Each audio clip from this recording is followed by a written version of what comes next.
कहीं कहीं शब्द नहीं मिलता तो फिर क्या किया जाए। यहाँ कहा, किसी ने कहा राम रावण का युद्ध कैसा हुआ, तो कहा राम रावण योरी हुआ। बस राम रावण का युद्ध ऐसे हुआ कि राम रावण का युद्ध जैसा हुआ उससे। अब दूसरा कहाँ से हम उत्तर, दूसरा कोई इस प्रकार का युद्ध हुए नहीं तो हम क्या बता। इसलिए कहते राम रावण योरी युद्धम, राम रावण योरी हो। अब कैसे बता, यहाँ कह दिया कि वाचा वक्तुम अशक्यम एव। कहा अच्छा, वाणी से जो है कोई चीज नहीं कही जा सकती है, पर मन में तो अनुभूति बहुत चीजों की होती है ना। अब सुख दुख है तो मान लो मन में अनुभूति हो जाती है। कहते मनसा मंतुम न शक्यते, मन की भी आत्मा है ना। जहां पर मैं पहुंचा वहां मन भी तो बाधित हो गया ना, तो मन अपने अधिष्ठान को कैसे देगा। मन जो है अधिष्ठान में तो प्रवृत्त नहीं होता कोई भी कारण, जैसे नेत्र है तो इधर तो प्रवृत्त होगा पर स्व में प्रवृत्त नहीं हो सकता है। तो कोई भी कर्ण स्व में प्रवृत्त तो हो नहीं सकता। तो मन ये करण है और मन का भी वो आत्मा है, तो मन जो है वह अपने में प्रवृत्त तो हो नहीं सकता है। इसलिए मनसा मंतुम न शक्यते, मन के द्वारा मन में भी नहीं किया जा सकता उसका। किसका, किसको, स्वानंदामृत पूरित पर ब्रह्मांबुरे वैभव, जो स्वरूपगत आनंद रूपी अमृत, अमृत जिसे जो है अमृत की जो है वह अमृत का जो एकदम उछाल, और उससे पूरित जो पर ब्रह्म जो समुद्र, वो समुद्र का जो वैभव है, यानी आत्म समुद्र का वैभव जो है न तो वाणी से कहा जा सकता है और न मन से कहा जा सकता है। इसमें कोई दृष्टांत है? कहा दृष्टांत है, अंभो राशि विशीर्ण, समुद्र में गिर गया। क्या वार्षिक शिलाभावम, जैसे वार्षिक जो है वह वर्षा से उत्पन्न जो शिलाभाव ओला, इसी प्रकार मेरा मन उसमें गिर गया। तो भजन में मनो, इस भाव को प्राप्त हुआ जो मेरा मन है। यस्यांशांशलवी विलीन मधुना नंदात्मना निर्वृतम, कहते हैं ऐसा आत्मानंद जो है अपना परिपूर्ण परब्रह्म समुद्र है, उसको जब नहीं कहा जा सकता है तो मेरा मन तो जो है उसके अंश की अंश का अंश था, अंश के अंश का अंश था। अब वो कहाँ खोजने में मिलेगा, उसका तो कहीं पता ही नहीं लगता था, तो उसको हम कैसे कहें। यस्यांश अंश लवे विलीन मधुना नंदात्मना निर्वृतम, वो तो विलीन हो गया जो है आनंद समुद्र में जो है वो विलीन हो गया, तो वहां पर उसको कैसे प्राप्त कर सकते हैं। वो गतम कीन वानीतम कुत्र लीनम इदं जगत अधुनैव मया दृष्टम नास्ति किम महदद्भुतम। कहते हैं कि जैसे आपको निद्रा आ जाए और स्वप्न में आप बड़े विलक्षण विलक्षण जो है दृश्य देखे, दृश्य देखे तो फिर जग जाए, तो जब जगने लगे तो जगने में क्या होता है कि वो सारा का सारा गायब हो जाता है, उसकी सब की स्मृति है पर गायब हो गया। बड़ा आश्चर्य हो, एक वैभव देखिए, स्मृति सबकी है, बिल्कुल स्पष्ट स्मृति है, बस गायब है, खोजने से मिलता नहीं। तो बड़ा आश्चर्य होता है। इसी को गीता में कह दिया आश्चर्यवत प्रश्न। यहां भी यही बात करता, अगर को गतम, कहाँ गया भाई, वो कहाँ गया, जिसको मैं देख रहा था वो गया कहाँ। लीनवानीतम, कौन छीन लिया उसको? पुत्रलीनम, कहाँ लीन हो गया? क्या ये जगत? कौन सा जगत? अरे अधुनैव मया दृष्टम, अभी मैं देख रहा था इसको ना, वो गया कहाँ लीन हो गया? कौन इसको छीन ले गया? नास्ति किम महत्वतम, बड़ा भारी जो है वह आश्चर्य है। इतना अद्भुत है, इतना अद्भुत है कि अभी मैं देख रहा था, अभी कहाँ चला गया? तो जैसे स्वप्न से जग करके किसी को बड़ा आश्चर्य होता है, इसी प्रकार जो है आश्चर्य हो कि सब कहाँ चला गया। नारद ने तो कई बार जो है अनुभव किया, माया जब देखता है तो ऐसे अनुभव करता है, जीव है ना, तो जीव को अनुभव ही रहता है कहाँ चला।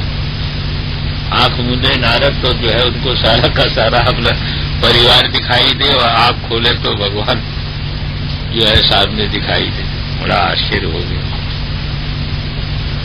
ऐसी दशा हो गई।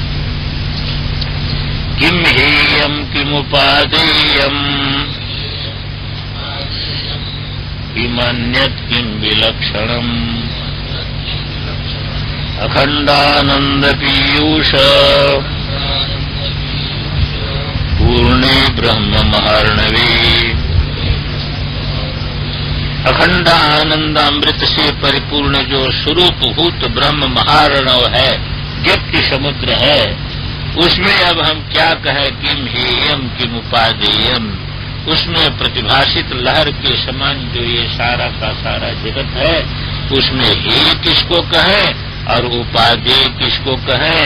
किमन्यत् किम विलक्षणम, और किसको जो है हम जो है वह क्या कहें? विलक्षण कहें, और किसको जो है भिन्न कहें, अपने से किसको अभिन्न कहें? क्योंकि अखंडानंद पीयूष पूर्णे ब्रह्म महार्णवे, एक समुद्र ही समुद्र, अनंत लहर जो है प्रतिभास होने पर समुद्री समुद्र है और कुछ है। न किंचिदत्र पश्यामि न शृणोमि न वेद्म्यहम् स्वात्मनैव सदानंद रूपेणास्मि विलक्षणः। न किंचिदत्र पश्यामि, न तो वस्तुतः मैं कुछ देख रहा हूं, न सुन रहा हूं, न जान रहा हूं। एक पर्दा से अतिरिक्त तो कुछ है ही नहीं यहाँ पर। स्वात्मनैव सदानंद रूपेण अस्मि विलक्षणः, मैं जो है सदानंद रूप से, आत्म रूप से ही जो है एक आत्म वैभव ही सारा का सारा दिखाई दे रहा है, आत्मा अतिरिक्त तो कुछ है ही नहीं। अब इसके बाद जो है एक मन में उत्पन्न होता है कि देखो, एक स्मृति होती है, स्मृति जगती। जब स्मृति जगती है कि देखो कैसी स्थिति थी, पहले मैं क्या समझता था, फिर गुरुजनों ने कैसी कृपा हमारे ऊपर की, और कैसी इस संसार की जो है वह महामोह से अपने को निकाला, कैसी मेरी अज्ञान निद्रा भंग की, कितनी बड़ी कृपा जो है उन महापुरुषों ने किया। शास्त्र की कृपा, ईश्वर की कृपा नहीं होती तो मैं इसे कैसे जश्न कर सकता। अहंकार तो गल गया है, तो इसलिए जो है वह एकदम सद्भाव जो सच्चाई, क्योंकि अहंकार जल्दी सच्चाई को नहीं स्वीकार करता ना, वो बड़ा टेढ़ा पड़ता है। अहंकार बड़ा विलक्षण होता है, इसको वो लोग कहते हैं शैतान कहते हैं, मुस्लिम भाषा में कहते हैं शैतान। एक कथानक आता है कि एक मुस्लिम महात्माओं करके ग्रंथ था, पहले गुजराती में यहाँ पर था, है कि नहीं, ऐसी ऐसी जो है महात्माओं का कथन है मुसलमान का, कि ऐसी विश्वासी महात्माओं का कथन है कि इसको आप सुन करके खुद सूफी संप्रदाय की बड़ी विश्वास। तो कहा कि एक बार सभी महात्माओं को बड़ी दया आई, क्योंकि दयालु स्वभाव होता है कि सबका कल्याण हो जाएगा, पर ये शैतान का कल्याण कैसे होगा, क्योंकि तो ईश्वर के सामने जाते हैं। ईश्वर के सामने जाकर के तो बहुत विचार किया, जाकर के भगवान से कहा कि भाई इसका कल्याण कैसे, भगवान ने कहा कि भाई देखो सच्चाई से मेरे सामने ये आ जाए, अपना जो है वह शरणागति स्वीकार कर ली तो उसका कल्याण होगा। कहा ये तो सब करे तो शैताने कहेगा। भगवान ने कहा कोई बात नहीं, सिर झुका दे मेरे सामने, मैं स्वीकार करूं। यदि वह सिर झुका दे मेरे सामने तो मैं स्वीकार करूं। महात्माओं ने क्या किया, एक मंदिर बनाया, मंदिर बना करके उसका दरवाजा छोटा किया और कि जब जो है वह सामने भगवान की मूर्ति रखा। उन्होंने सोचा कि जब जो है ये दरवाजा पास जाएगा तो सिर उसका झुकेगा। हम लोग कहते थे कि देखिए महाराज जो है ये सिर आपके सामने झुका लिया, इसका कल्याण कर दो। तो शैताने ठाना जब वहां पर पहुंचा तो उसने देखा, देख लिया पहले, उसने पहले लाठी अंदर सिर क्या लाठी अंदर। अब क्या कर सकते, ऐसे अहंकार होता है, ये कभी झुकना नहीं चाहता है, ये झुकने को तैयार नहीं। अब ये झुकता नहीं है तो फिर जो है वह कल्याण होता नहीं है। सबसे बड़ी समस्या यही है। ये बुद्धि को मिला के रखा, लाते पहले अंदर कर दिया, उधर से नहीं किया। एक बात या और कुछ नहीं, जैसे क्या है कि अभी किसी से बात नहीं करनी, पर बहिर्भान प्रारब्धानुसार जब होता है तो पूर्व स्थिति की स्मृति होती है, तब एक उद्गार होता है। जैसे स्वप्न से जब आप जगते हैं तब स्वप्न की स्मृति तो है, वह स्मृति है तो आपको आप बोलने लगते क्या, अब किससे बोलेंगे वो आप? ये कहते क्या बताऊं, अभी देखो यहाँ पर ऐसा का ऐसा दिखा, क्या हो गया, कहाँ चला गया, कैसे चला गया, बड़ा आश्चर्य होता है। फिर कभी आंख मूंद लेता है तो फिर वो प्रत्यक्ष मालूम होने लगता है, फिर खोलता है वो गायब मालूम होता है, अगर क्या माया है देखो, ऐसे कहता है। ऐसे उसके अंदर का एक भाव। नमो नमस्ते गुरवे महात्मने विमुक्त संगाय सदुत्तमाय दयाम्बुधाम्ने यत्कटाक्ष शशि सांद्र चंद्रिका यत्कटाक्ष शशि सांद्र चंद्रिका पातधूत भवताप जस्रमः प्राप्तवान् अखंड वैभवा नंदमात्मपदमक्षयम् क्षणात्। ऐसे जो है उसको इसमें इतने छंदों का प्रयोग है। एक बार तो हमने प्रयास किया था, वो मेरे पास तो पुस्तक रहती ही नहीं, कहाँ की कहाँ चली जाती। एक बार प्रयास करके सब छंद लिख डालना चाहिए हो किसी पुस्तक, अब फिर याद नहीं रहता, समझे। एक बार सभी छंदों को, एक कितने छंदों का इसमें प्रयोग है, बहुत छंदों का। अरे खाली छंदों में किसी नहीं काम चलता है, थोड़ा प्रयास करना पड़ता है। हाँ पिंगल छे कहते नमो नमः। अब उसका भाव जो है वह देखा कि देखो पहले क्या भान हो रहा था, अब क्या हो रहा है, ये गुरुजनों की कितनी कृपा है। नमो नमस्ते गुरुवे महात्मने, हे महापुरुष, हे सद्गुरु, आपको नमस्कार है। आप विमुक्त संग हैं, आप इतने कृपा उपदेश करते हुए भी किसी व्यक्ति के साथ आपका कोई संबंध नहीं है। इस स्वरूप में, जिस स्वरूप में स्थित होकर के आपने उपदेश किया, वो स्वरूप मैं नहीं जानता था। आज लग रहा है कि कोई, इसीलिए कहते महापुरुषों की वृत्ति को कौन जान सकता है, इसलिए उनके असंगत स्वरूप तो देखते ही नहीं ना व्यक्ति को। जब स्वयं वो उस स्थिति में चला जाता है तभी असंगत स्वरूप दिखता है। विमुक्त संगाय सदुत्तमाय नित्याद्वयानंद रसस्वरूपिणी, नित्य अद्वयानंद रसस्वरूप जो ऐसे आप हैं, घूमने आपका व्यापक स्वरूप जो है, सदा अपार दयाम्बुधाम्ने, आपकी दया जो है वह करुणा अपार है। नहीं तो करुणा को छोड़ करके उपदेश का कोई निमित्त दिखते ही नहीं। एक कटाक्ष शशि सांद्र चंद्रिका, जिसके कृपा कटाक्ष रूपी चंद्रमा की जो चंद्रिका है, उससे पात धूत भवतापज श्रम, जैसे जो है चंद्रिका जब आकाश में चंद्रमा उदय हो जाता है तो चंद्रिका के द्वारा जो है जगत का ताप शांत हो जाता है, इसी प्रकार संसार ताप हमको लगा हुआ था और आपकी कृपा कटाक्ष रूपी चंद्रमा की जो है वह चंद्रिका से वो सारा का सारा ताप जो है वो दूर हो गया मेरा।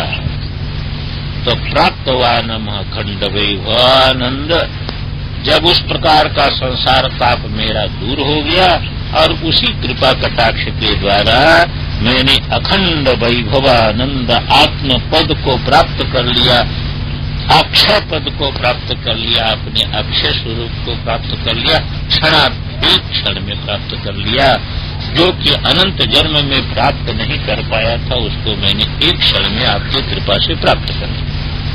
यही देखिए ना, अहंकार नहीं रहता है इसमें, अहंकार गलित हो जाता है, इसलिए ये यथार्थता दिखा। धन्योहम कृतकृत्योहम विमुक्तोहम भवग्रहात् नित्यानंद स्वरूपोहम पूर्णोहम तदनुग्रहात्। आपके अनुग्रह से मैं धन्य हो गया, कृतकृत्य हो गया, विमुक्त हो गया। भवग्रहात्, ये संसार रूपी ग्रह हमको पकड़ करके रखा था, आपने उससे अपने हमको मुक्त कर दिया है। नित्यानंद स्वरूपो हम पूर्ण हम, अब तो नित्यानंद स्वरूप अपने पूर्ण स्थिति में मैं जो हूँ, मुझे किसी प्रकार का जो है कि परिच्छिन्नता बाधित नहीं कर रही है।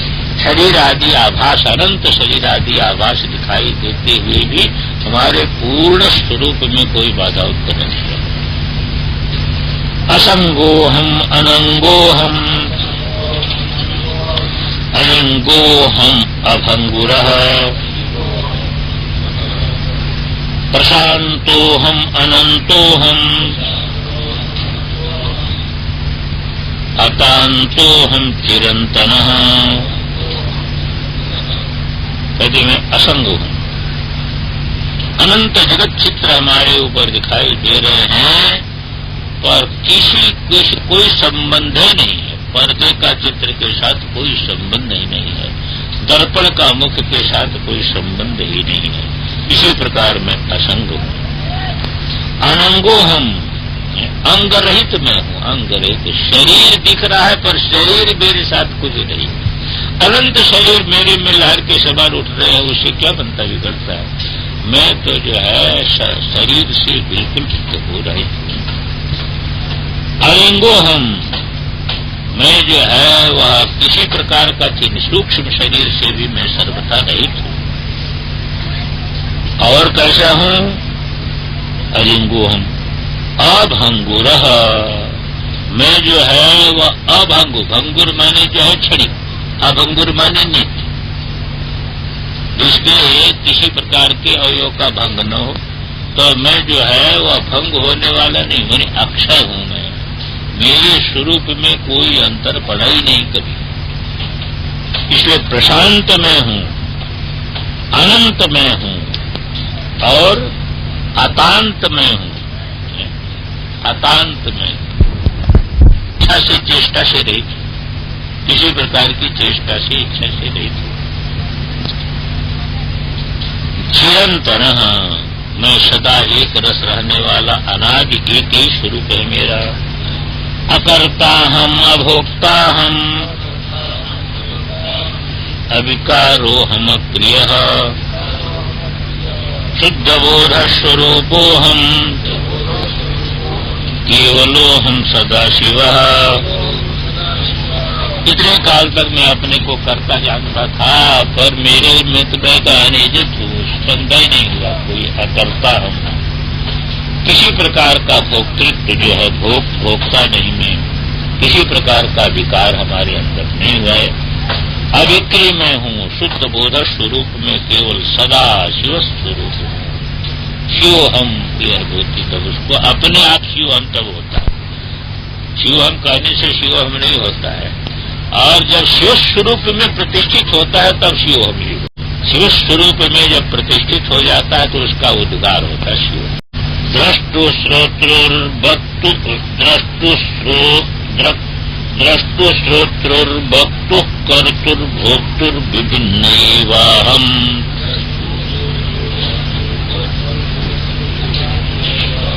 द्रष्टु श्रोत्रुर्वक्तुः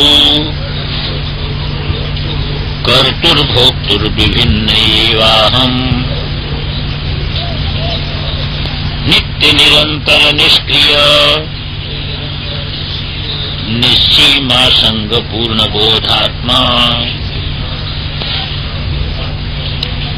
कहते हैं कि व्यवहार में देखो, दृष्टा, श्रोता, वक्ता, कर्ता, भोक्ता, ये सब प्रतीत होता है, पर मैं न दृष्टा हूँ, न श्रोता हूँ, न वक्ता हूँ, न भोक्ता हूँ। इसी एकदम भी मैं तो इन सब का प्रकाशक हूँ, केवल प्रकाश मात्र हूँ। नित्य निरंतर निष्क्रिय निश्चीम असंग पूर्ण बोधात्मा मैं हूँ। मेरा स्वरूप नित्य है, निरंतर एक रस है, और जो है निष्क्रिय है, सीमा कोई नहीं है इसकी, अनंत जो है जगत प्रतिभास में कोई किसी का भी संग पकड़ने वाला नहीं है, पूर्ण बोध स्वरूप हूँ। एक देखिए, एक बोध समुद्र है, और उसमें जो है, क्योंकि आप देखिए विचार करके तो सारा जीवन आपको क्या दिखाई देगा? एक अनुभव से रहित तो दिखाई नहीं देता। चलना फिरना सब एक अनुभव है।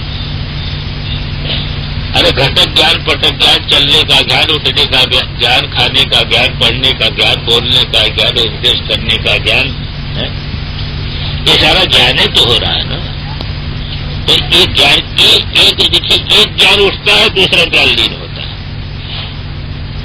कभी एक ज्ञान के साथ आप हो जाते हैं, कभी शरीर का ज्ञान उठता है तो शरीर के साथ आप हो जाते हैं, कभी मन का ज्ञान उठता है तो मन के साथ आप हो जाते हैं। तो एक व्यक्ति समुद्र में एक लहर उठती है, दूसरी लहर लीन होती है, और उस लहर से भिन्न बाहर जो है कुछ भी नहीं। इसी को लेकर के तो विज्ञानवादी जो है, विज्ञानवादी कम बुद्धिमान नहीं है, बड़े बुद्धिमान है। उसी निष्कर्ष पर पहुंचे कि इससे अतिरिक्त कुछ सिद्ध नहीं हो सकता। इतना मात्र है कि आधारभूत तत्व उन्होंने नहीं लिया, लहर को लिया। लहर को तो मान लिया, समुद्र को नहीं, समुद्र को स्वीकार नहीं किया, बस यहीं पर जाकर इसलिए व्यवस्था गड़बड़ा जाती है। अब क्यों यदि कहो स्वीकार नहीं किया, तो बुद्धि से जो चलेगा वो ऐसे होगा। महाबुद्धिमान है ये, मामूली बुद्धिमान नहीं है, महाबुद्धिमान। क्योंकि अब बुद्धि से जब कहेगा तो जो आधार है वो बुद्धि का विषय बनेगा नहीं, वो बुद्धि से सिद्ध नहीं होगा। और बाहर का वस्तु तो इसलिए नहीं सिद्ध होती कि बुद्धि से अतिरिक्त हमारे पास बाहर की वस्तु का क्या है? बाहर की वस्तु भी क्या प्रमाण है हमारे पास? बाहर की वस्तु भी कोई प्रमाण नहीं है। इसलिए वो क्षणिक विज्ञान को उन्होंने स्वीकार किया। पर विचार करके देखें कि बस यही क्षणिक विज्ञान का आधारभूत जो व्यक्ति है, जिस व्यक्ति समुद्र में जो है ये विज्ञान जो है, एक विज्ञान उठता है लीन होता है, दूसरा विज्ञान उठता है लीन होता है, इसको छोड़ करके और कुछ जो है सिद्ध बनता है। इसी को यहाँ पर आकर के कर दिया कि नित्य निरंतर निष्क्रिय निश्चीमा संग पूर्ण बोधात्मा।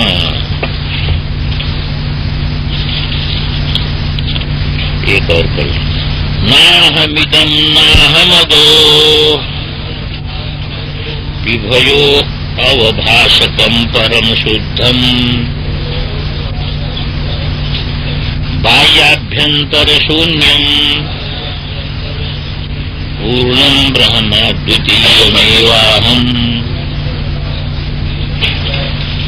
कहते हो न मैं यह हूं न वह हूं, न प्रत्यक्ष हूं न परोक्ष हूं। जगत में तो यह है और वह है, कोई प्रत्यक्ष है कोई परोक्ष है। पर नाहम इदम नाहम अदो, उभयो अवभाषकम परम शुद्ध, ये दोनों जो है मुझ स्वरूप में प्रकाशित हो रहा है। इदम भी प्रकाशित है, हो रहा है, आप भी प्रकाशित। क्षेत्र क्षेत्रज्ञ ज्ञानम यत्त ज्ञानम मत, ये ज्ञान में क्षेत्र क्षेत्रज्ञ दोनों प्रकाशित हो रहा है।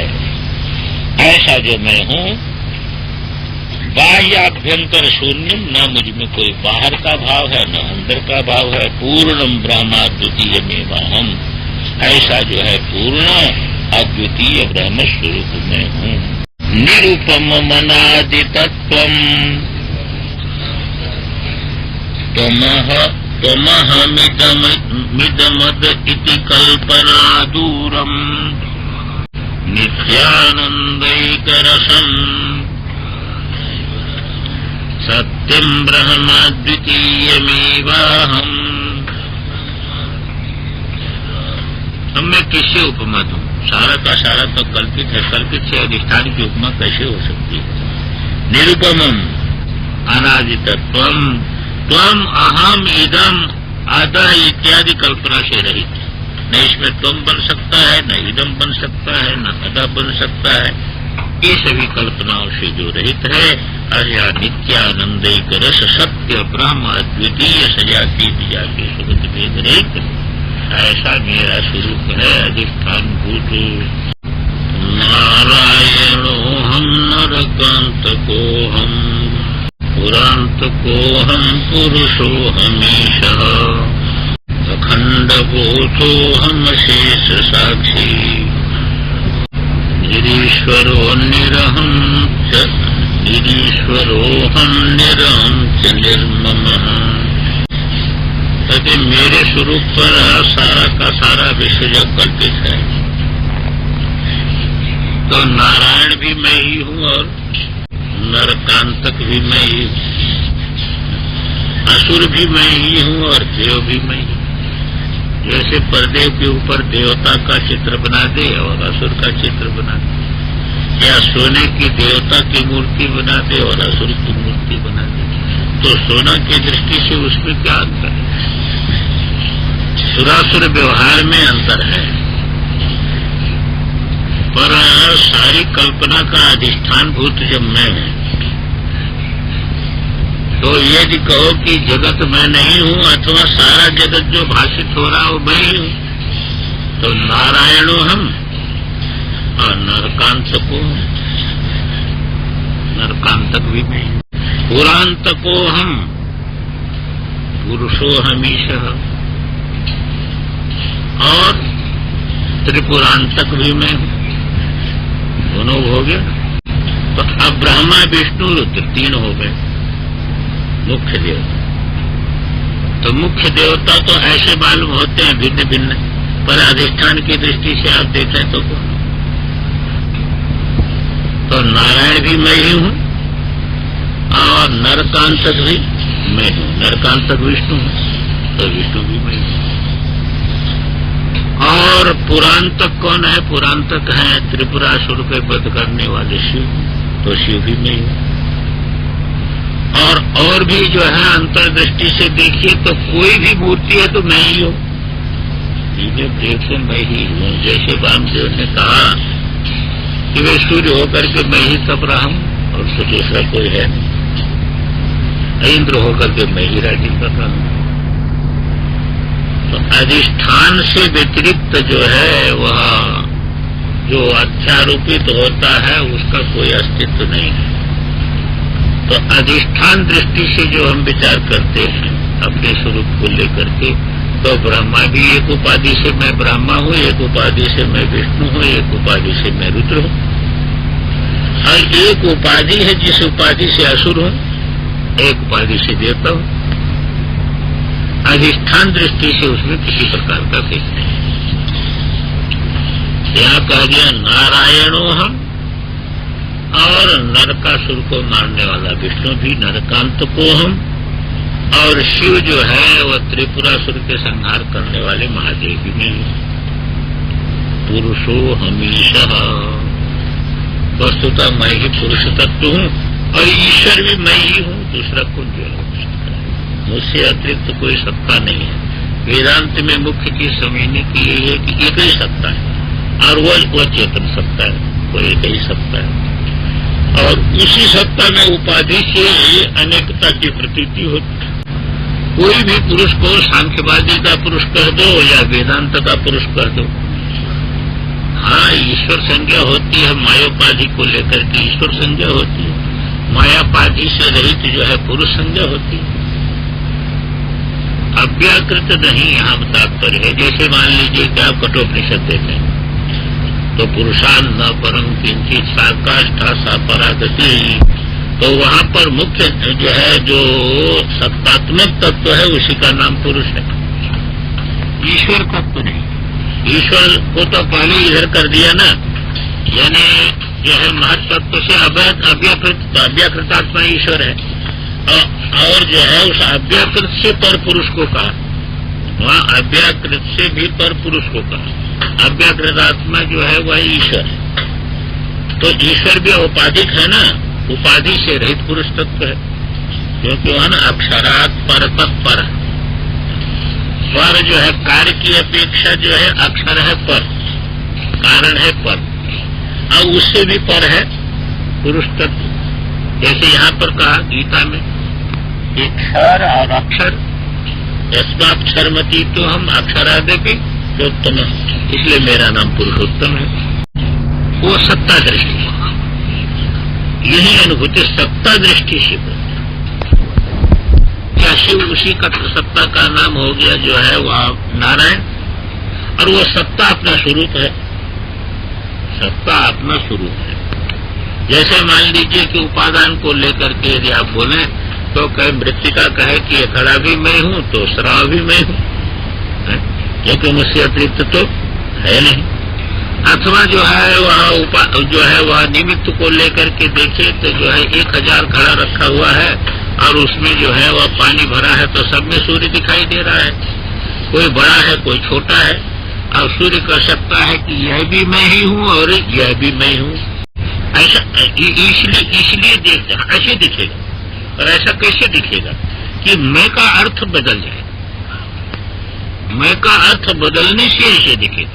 मैं का अर्थ जब तक विशिष्ट रहेगा तब तक तो नहीं दिखेगा, तब तक व्यक्ति भावना कर सकता है, तब तक आप उपासना कर सकते हैं, भावना कर सकते हैं, पर जब अधिष्ठान मैं का अर्थ हो जाएगा तो वैसे दिखेगा, इन अनुभूति ऐसे उदय होगी, क्योंकि उससे अतिरिक्त रहेगा नहीं कुछ, उस सत्ता से अतिरिक्त नहीं है, तो ऐसे अनुभूति अंदर लगेगी।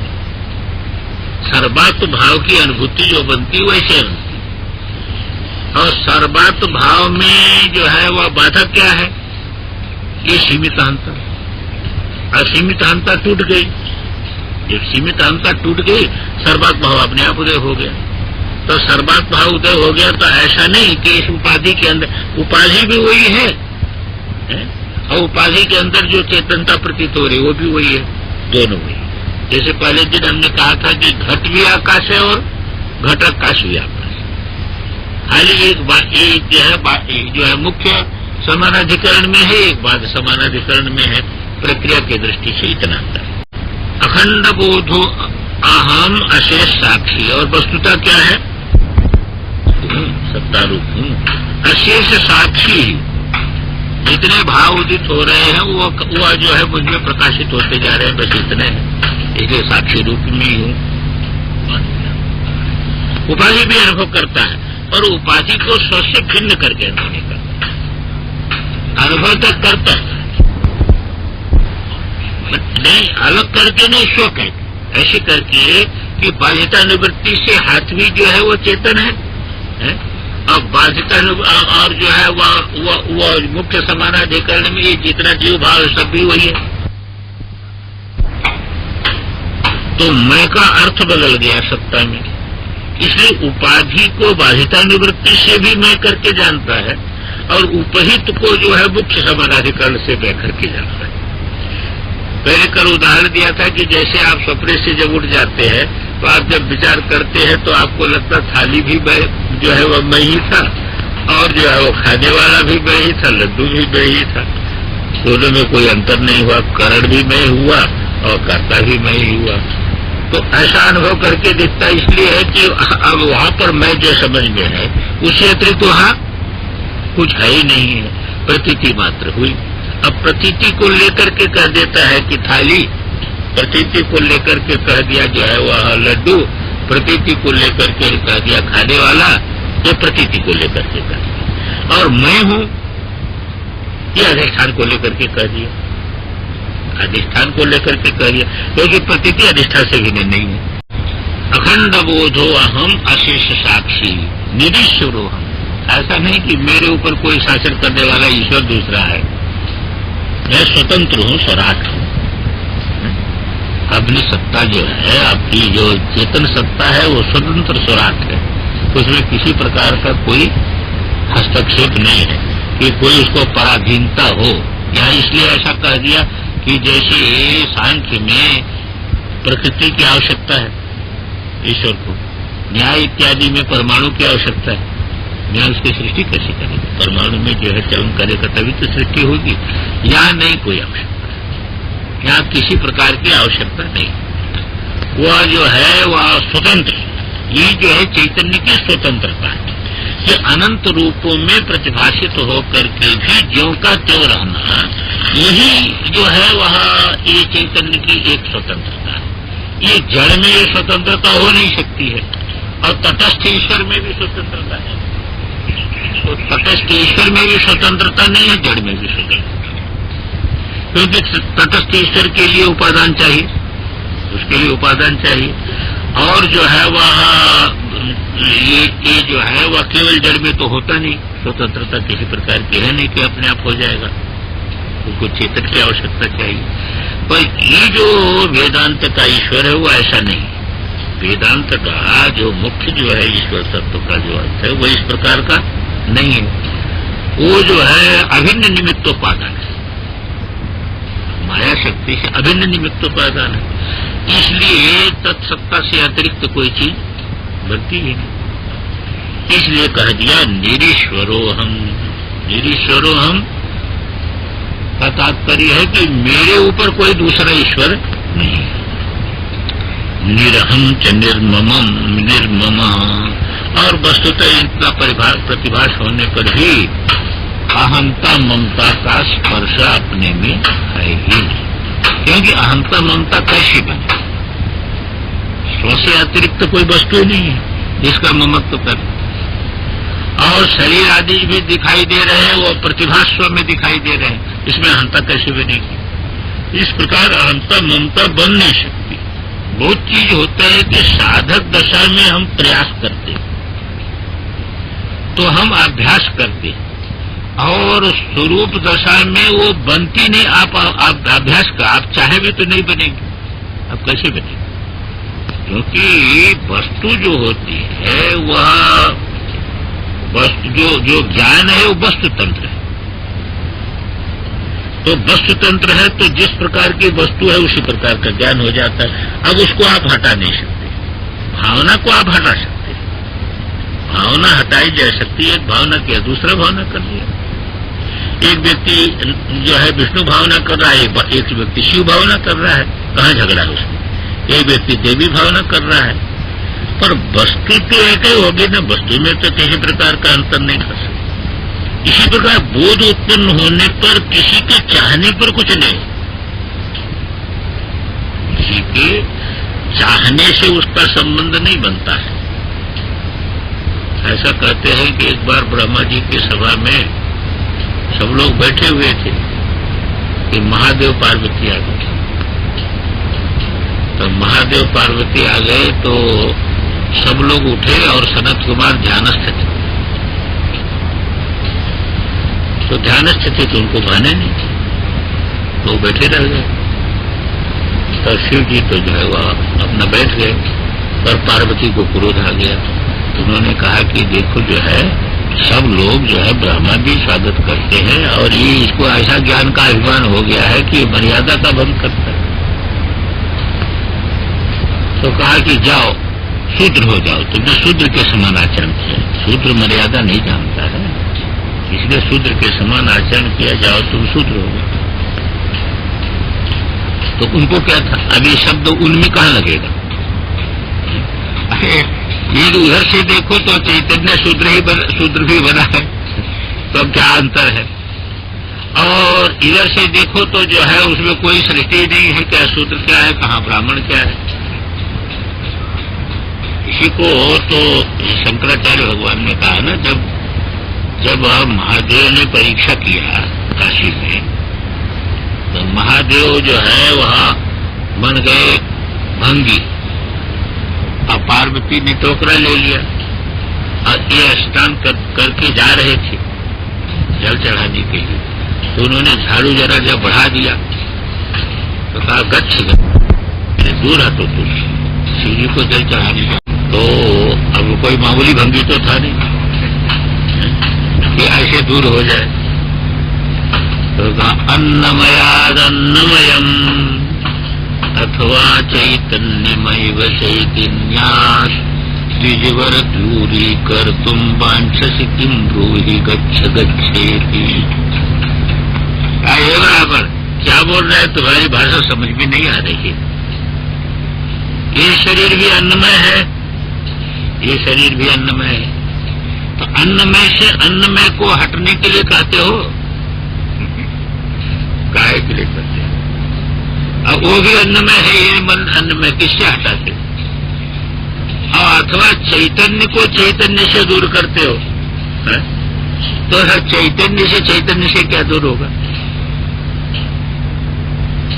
इसलिए किम द्रोही गच्छ गच्छेति, ये ब्राह्मण क्या बोलते हो कि गच्छ गच्छ, दूर हटो क्या हो?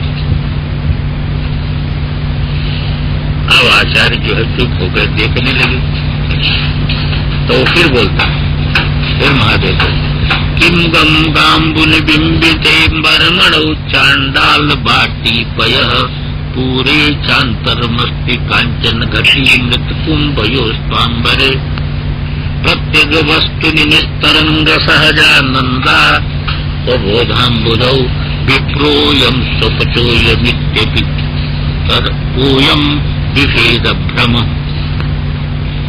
कहा कि ये ब्राह्मण सूर्य का प्रतिबिंब पड़ रहा है, गंगा के जल में पड़ रहा है, और चांडाल के यहाँ रखा हुआ जो पात्र है उसमें जल है, उसमें पड़ रहा है। क्या अंतर है दोनों में? सूर्य में क्या अंतर है? दोनों में पड़ रहा है। सूर्य में क्या अंतर आ गया बोलो? एक जगह स्वर्ण का पात्र तुमने रख दिया और एक जगह मिट्टी का पात्र रख दिया, दोनों में आकाश दिखाई दे रहा है, आकाश में क्या अंतर हो गया बोलो? एक प्रतिबिंबवाद से उदाहरण दिया, एक अवच्छेदवाद से उदाहरण दिया, दोनों में क्या अंतर है? इसलिए ये समझ में मेरे नहीं आता कि ये प्रत्येक वस्तु निस्तरंग सहजानंदा अवबोधाम्बुध हो। प्रत्येक वस्तु जो है निर्विकल्प प्रत्येक वस्तु जो बोधात्मा है, उसमें विप्रोयम सपचो यमित, यह ब्राह्मण है और यह चांडाल है, ये महान जो है विभेद भ्रम कहाँ से आ गया तेरे? इस प्रकार का प्रश्न महादेव ने कर दिया। तो आगे 5 श्लोक में जो है उत्तर दिया। मनीषा पंचम याद है किसी को? मनीषा पंचम जिसको इस प्रकार का बोध है वह गुरु रीति एवं मनीषा, कहते जिसको इस प्रकार के तत्व का ज्ञान है वह चांडाल है कि ब्राह्मण है ऐसा नहीं, वो तो मेरा